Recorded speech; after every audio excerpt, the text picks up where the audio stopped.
अस्सलाम वालेकुम friends, agriculture online के साथ मैं हूं फ़ारूक एजाज़। और आज की वीडियो में आपको अपडेट्स देंगे कि जो कैंसर का बायस बनने वाली सोयाबीन यानी कि जीएमओ सोयाबीन पाकिस्तान में इंपोर्ट हुई थी, उसका ड्रॉप सीन हो गया है और अब कैबिनेट की जानिब से मंजूरी दे दी गई है इन जहाज़ों को वापस अमेरिका भिजवाने के हवाले से। यानी कि अब ये जो जीएमओ सोयाबीन है जो कि कैंसर का बायस बनती है, ये पाकिस्तान में इस्तेमाल नहीं होगी। ये फ़ैसला किस तरह से हुआ है, जबकि फ़ेडरल टैक्स ओम्बड्समैन की जानिब से इससे पहले सोयाबीन के जहाज़ों को छोड़ने के अहकामात भी जारी कर दिए गए थे और वन टाइम छूट देने का कहा गया था। तो उसके बाद ये डिसीजन किस तरह से हुआ है, ये तमाम तर डिटेल्स आज की वीडियो में आपके साथ शेयर करूँगा। तो फ्रेंड्स, सबसे पहले मैं आपको ये बताता चलूँ कि अक्टूबर के महीने में ये वाक़या पेश आया था कि तकरीबन 9 जहाज़ जो हैं वो सोयाबीन के पकड़े गए थे और कस्टम इंटेलिजेंस की जानिब से इन जहाज़ों को पकड़ा गया था और ये बताया गया था कि ये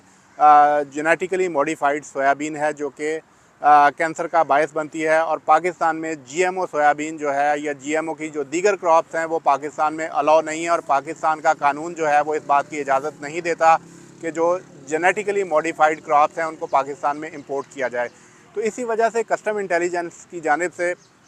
इन जहाज़ों को पकड़ा गया था और उसके बाद ये मामला आया वज़ारत नेशनल फूड सिक्योरिटी के पास। तो वफाकी वज़ीर जो नेशनल फूड सिक्योरिटी के हैं, तारिक बशीर चीमा, उन्होंने भी इस चीज़ पर स्टैंड लिया और उन्होंने भी कहा कि वो इन जहाज़ों को रिलीज़ नहीं करेंगे चूँकि जो जीएमओ क्रॉप्स हैं वो पाकिस्तान में अलाउ नहीं हैं। जिसके बाद इस मामले को ले जाया गया पार्लियामेंट में और इसके बाद कैबिनेट के पास भी। और इसके साथ ही साथ मैं आपको ये भी बताता चलूँ कि अमरीकी सफ़ीर भी इस मामले पर मिलने के लिए आए तारिक बशीर चीमा के पास और उन्होंने भी तारिक बशीर चीमा से ये कहा कि वन टाइम अलाउ कर दें आप इन जहाज़ों को और ताकि इन जहाज़ों को वापस ना जाना पड़े और इसके बाद बेशक जो है वो पाबंदी लगा दें। लेकिन तारिक बशीर चीमा ने यही बताया जो अमरीकी सफ़ीर हैं डोनाल्ड ब्लूम, उन्हें कि पाकिस्तान का कानून जो है वो जीएमओ क्रॉप्स को अलाउ नहीं करता और वो इन जहाज़ों को नहीं छोड़ सकते।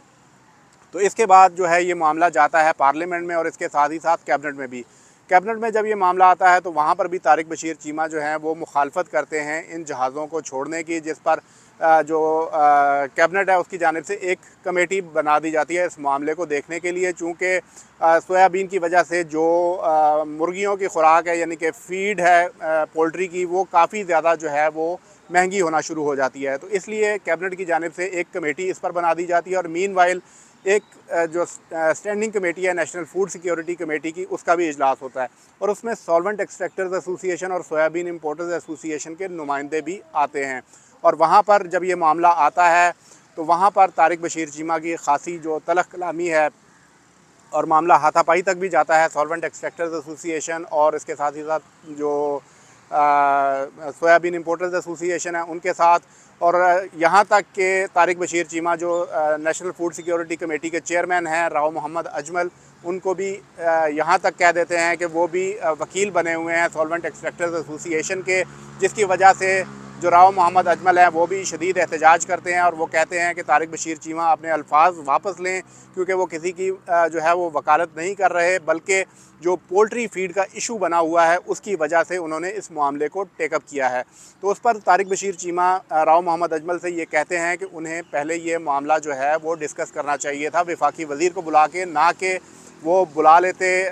सॉल्वेंट एक्सट्रैक्टर्स एसोसिएशन को। तो उनको पहले सेपरेटली ये मामला जो है वो डिस्कस करना चाहिए था। तो वहीं पर उसी मीटिंग में तारिक बशीर चीमा ये चीज़ें डिस्क्लोज़ करते हैं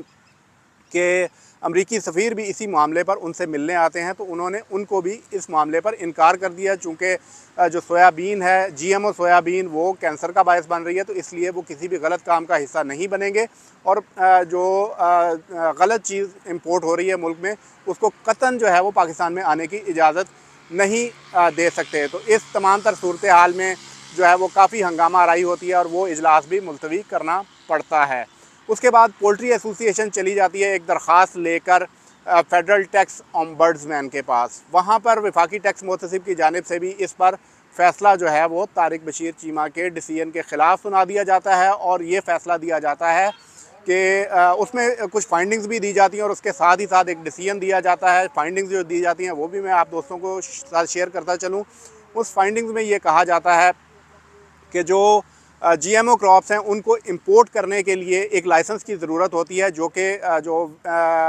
मिनिस्ट्री ऑफ क्लाइमेट चेंज का इदारा है EPA, उसके बायोसेफ्टी रूल्स 2005 के तहत एक लाइसेंस हासिल करना पड़ता है। और जिस इंपोर्टर के पास वो लाइसेंस होता है सिर्फ वही जीएमओ क्रॉप्स को इंपोर्ट कर सकता है। लेकिन अगर वो लाइसेंस मौजूद नहीं है तो जीएमओ क्रॉप्स को इंपोर्ट नहीं किया जा सकता। इसके साथ ही साथ ये बताया जाता है कि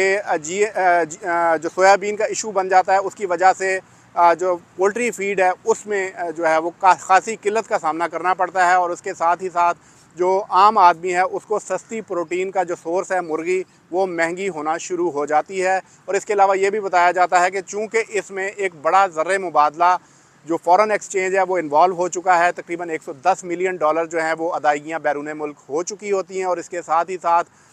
$300 मिलियन से ज़्यादा की अदायगियाँ जो हैं वो होना होती हैं। और इसके साथ ही साथ जो अक्टूबर के महीने से जो जहाज़ खड़े हैं पोर्ट कासिम पर, तो उनके डिले चार्जेस भी $3 लाख से ज़्यादा पर डे जो है वो अदा करना पड़ रहे हैं। तो इन तमाम वजूहात की बुनियाद पर फेडरल टैक्स ओम्बड्समैन की जानिब से ये फ़ैसला दिया जाता है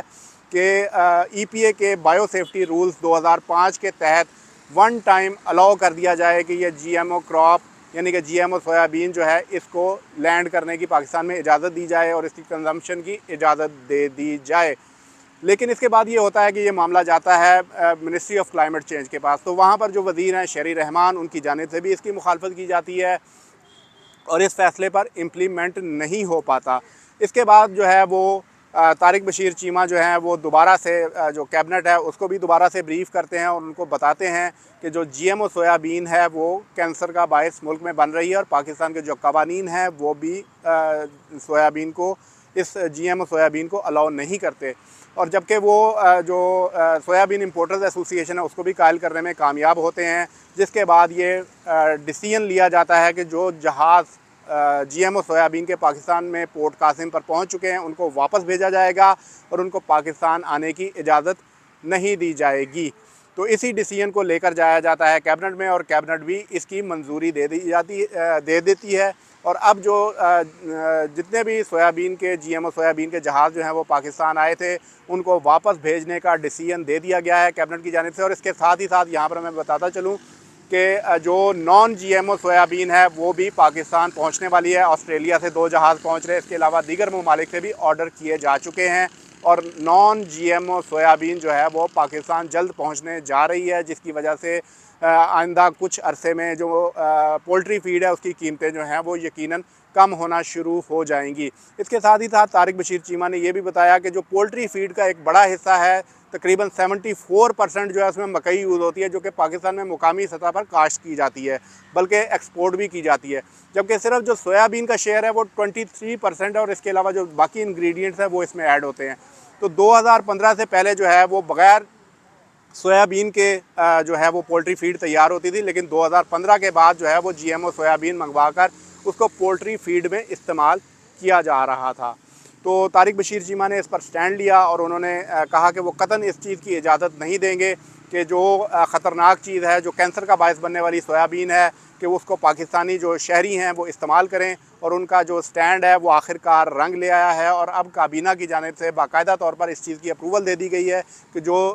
GMO सोयाबीन के जहाज़ हैं वो वापस अमेरिका जाएंगे, चूँकि अमेरिका से इंपोर्ट हुई थी। इसी सिलसिले में अमेरिकी सफ़ीर भी तारिक बशीर चीमा से मिले थे। तारिक बशीर चीमा ने यह भी इंकशाफ किया कि अमेरिका जो है वो इंडिया से जो नॉन GMO सोयाबीन है उसको अमेरिका इंपोर्ट करता है, जबकि जो अपनी GMO सोयाबीन है वो दीगर ममालिक को एक्सपोर्ट करता है। तो ये तमाम तर हक़ाइक़ जो हैं वो तारिक बशीर चीमा की जानिब से सामने रखे गए हैं और आखिरकार इस तमाम तर मामले का ड्रॉप सीन हो गया है। मज़ीद भी आपके GMO सोयाबीन के हवाले से कोई क्वेश्चन हों या आप कोई राय देना चाहते हों तो आप कमेंट सेक्शन में ज़रूर अपनी राय का इजहार कर सकते हैं। नेक्स्ट वीडियो तक के लिए इजाज़त दीजिए। अल्लाह हाफ़िज़।